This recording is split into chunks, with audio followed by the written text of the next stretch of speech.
Tolong cari aku. Aku ada di antara buku-buku itu. John, aku ke kelas ya. Kau parkirin kereta aja. Oke.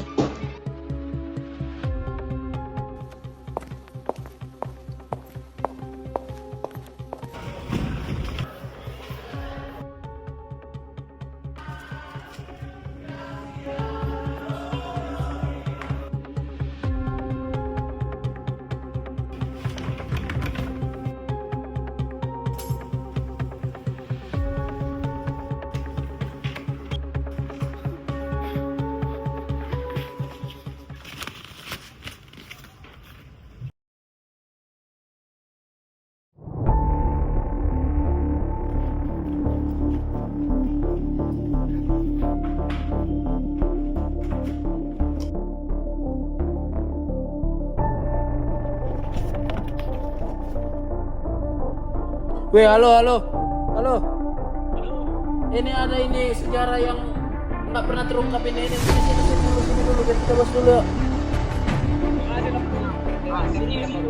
Serius hari ini apanya ini? Dokumennya ini. Ayo kesini dulu ya. Ayo. Nanti aku seru. Iya. Oke. Langsung ya. Weh, ini ada kutemukan ini clue ini.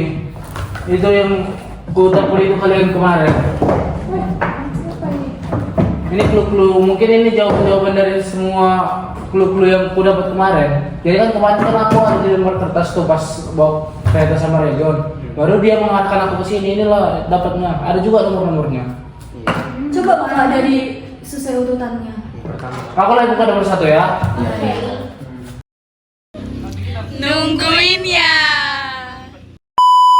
Sultan Syahrir itu lahir pada 5 Maret 1909 di Padang Panjang, Sumatera Barat.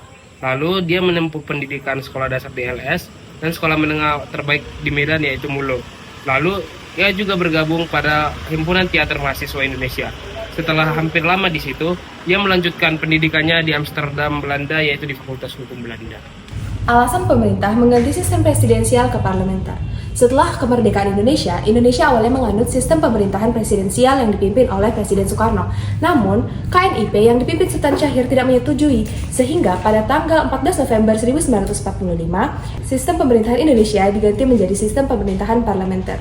Yang tujuannya adalah menghindari kekuasaan absolut presiden, memberikan ruang lebih besar pada demokrasi, menjadikan menteri bertanggung jawab kepada parlementer bukan kepada presiden. Periode 1 Kabinet Syahrir yaitu pada 14 November 1945 sampai 12 Maret 1946. Pada tanggal 3 November 1945 terbit Maklumat Wakil Presiden nomor 10 dan Maklumat Pemerintah mengenai pergantian sistem pemerintahan dari presidensial menjadi parlementer. Selanjutnya pada 14 November 1945 terbentuklah Kabinet Syahrir I yang dipimpin oleh Sultan Syahrir sebagai Perdana Menteri. Kebijakan dijalankan pada Kabinet Syahrir I diumumkan pada tanggal 17 November 1945. Kabinet Syahrir I dijatuhkan oleh oposisi pemerintah saat itu yaitu Persatuan Perjuangan atau PP lewat sidang KNIP. Namun, Presiden Soekarno justru menunjuk kembali Sultan Syahrir sebagai formatur kabinet. Itulah salah satu alasan mengapa Soekarno kembali menunjuk Sultan Syahrir dan akhirnya terbentuk Kabinet Sultan Syahrir II. Kedua, Kabinet Syahrir. Pemerintah pernah mengalami gangguan akibat aksi Persatuan Perjuangan yang menuntut adanya kemerdekaan penuh, bertentangan dengan perundingan Linggarjati yang sedang berlangsung dengan Belanda. Meski Soekarno memahami perjuangan PP, tuntutan mereka dianggap tidak realistis. PP terlibat dalam penculikan Perdana Menteri kita, Sultan Syahrir, dan upaya kudeta 3 Juli 1946 karena menganggap Sultan Syahrir tidak merepresentasikan rakyat. Pemerintah menindak tegas dengan menangkap tokoh-tokoh PP. Penumpasan ini membantu menciptakan stabilitas politik dan keamanan yang penting demi menjaga kelancaran perundingan Linggarjati. Saat Sultan Syahrir diculik, Indonesia dipimpin oleh kabinet presidensial berdasarkan Maklumat Pemerintah nomor 1 tahun 1946. Periode ketiga Kabinet Syahrir 2 Oktober 1946 sampai 27 Juni 1947. Di mana ia melanjutkan kabinet kedua Sultan Syahrir yang terjadi sebelumnya, dan di sini tuh membuat kebijakan-kebijakan baru untuk menyempurnakan dari kabinet-kabinet sebelumnya. Pertama itu menyempurnakan susunan pemerintahan daerah berdasarkan kedaulatan rakyat. Yang kedua, mencapai koordinasi segala tenaga kerja dalam usaha dan pembangunan manusia. Yang ketiga, berusaha untuk memperbaiki kemakmuran rakyat, diantaranya dengan jalan pembagian pangan. Dan yang terakhir, berusaha untuk mempercepat kebebasan tentang Republik Indonesia.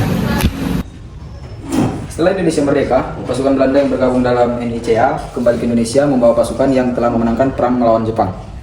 Pertemuan pertama diadakan pada tanggal 23 Oktober 1945 di Jakarta oleh perwakilan RI dan NCA. Tetapi tidak ada kesepakatan yang dicapai. Lalu dilakukan lagi pertemuan kedua tanggal 13 Maret dan dilanjutkan pada tanggal 16 sampai 17 Maret 1946 dan mulai menghasilkan dokumen yang dikenal dengan konsep Batavia dan Formula Jakarta. Perundingan tersebut yang mewakili dari Indonesia adalah Sultan Syair sendiri. Jadi selanjutnya, isi dari perjanjian Linggarjati yang sebelumnya sudah dijelaskan sama Anju. Yang pertama adalah Belanda mengakui secara de facto bahwa wilayah Republik Indonesia itu meliputi Sumatera, Jawa, dan Madura. Dan selain itu, Belanda harus meninggalkan wilayah de facto yang sebelumnya sudah ditetapkan paling lambat tanggal 1 Januari 1949. Dan Republik Indonesia dan Belanda akan bekerja sama untuk membentuk Republik Indonesia Serikat, yang dimana Republik Indonesia Serikat dan Belanda akan membentuk aliansi Indonesia-Belanda dengan Ratu Belanda sebagai presidennya. Di samping itu, adapun tujuan dari perjanjian Linggarjati adalah agar Belanda dan dunia mengakui kemerdekaan Indonesia. Pro dan kontra pun mewarnai teks perjanjian tersebut. Beberapa partai politik seperti PNI, AKOMA, dan juga Partai Rakyat Indonesia sangat menolak terhadap perjanjian. Sedangkan pihak yang mendukung seperti Perindo, PKI, Partai Buruh, BTI, Partai Katolik, Tentara Rakyat, dan Parkindo. Sedangkan Dewan Pusat Kongres Pemuda memilih untuk netral untuk menjaga kesatuan di antara organisasi yang membentuknya. Terlepas dari pro kontranya, Indonesia terbuka untuk menandatangani perjanjian tersebut. Alasannya, bangsa Indonesia percaya bahwa jalan yang paling baik untuk mencapai tujuan nasional adalah melalui jalan damai. Dukungan simpatik dari pihak internasional akan datang jika Indonesia mengambil langkah damai. Ada peluang untuk memperkuat militer yang lemah dan juga untuk memperoleh pengakuan kedaulatan diplomasi merupakan jalan yang paling tepat untuk dipilih. Adapun dampak positif dari perjanjian Linggarjati adalah citra Indonesia di mata dunia itu semakin meningkat karena pengakuan Belanda atas kemerdekaan Indonesia. Jadi negara lain juga mengakui Indonesia. Belanda juga mengakui Republik Indonesia menguasai Pulau Jawa, Madura, dan Sumatera. Dengan demikian, Indonesia secara de facto menguasai wilayah tersebut.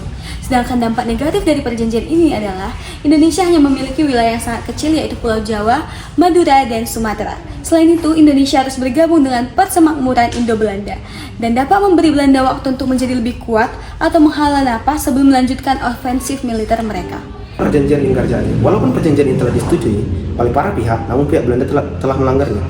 Pada tanggal 20 Juli 1947, Gubernur Jenderal H.J. Van Mook mengumumkan bahwa Belanda tidak lagi terikat. Pada tanggal 21 Julinya, tentara Belanda menyerbu, yaitu peperangan antara tentara Belanda ke Indonesia. Invasi tentara Belanda berhasil merebut daerah-daerah penting dan kaya di wilayah Republik Indonesia, seperti kota-kota, pelabuhan, perkebunan, dan tambang. Pada tanggal 29, sebuah pesawat Republik Dakota dan di badan pesawatnya yang membawa obat-obatan dari Singapura, sumbangan palang merah Melayu ditembak jatuh olehnya. Tindakan Perdana Menteri Sarir menjadi sorotan utama, terutama karena dianggap terlalu lemah dalam menghadapi Belanda dalam pertemuan pada 26 Juni 1947. Hal ini memunculkan ketegangan dengan kritik terhadap Syahrir karena dianggap kurang tegas dalam diplomasi. Nah, Syahrir juga dituduh oleh golongan sayap kiri karena menjual negara. Hal ini membuat Syahrir menyerahkan mandatnya kepada Presiden Soekarno sebagai jawaban atas penentangan terkait dengan nota perjanjian dalam perundingan Linggarjati, di mana Belanda meminta pembentukan pemerintahan bersama, pengelolaan keuangan bersama, bahkan impor-ekspor bersama. Presiden Soekarno kemudian mengumpulkan para pemimpin partai untuk mencari solusi. Hampir semua partai dikumpulkan kecuali PNI. Setelah perundingan yang cukup panjang, akhirnya PNI menyetujui usulan tersebut dan keputusan bulat dicapai, yaitu Soekarno menerima pengambilan mandat Syahrir dan mengakhiri kabinet Syahrir. Oh, jadi inilah ya sejarah-sejarah dan informasi tentang kabinet Sultan Syahrir ini. Banyak juga kita dapat informasi-informasi yang bisa kita pakai ke depannya. Ini bagus, ini bekal untuk pembelajaran kita sejarah ke depannya, apalagi khususnya untuk kita anak muda yang belum tahu apa-apa tentang kabinet-kabinet yang lama. Mungkin sampai sini saja lah pembahasan kita untuk Sultan Syahrir ini. Makasihlah semua.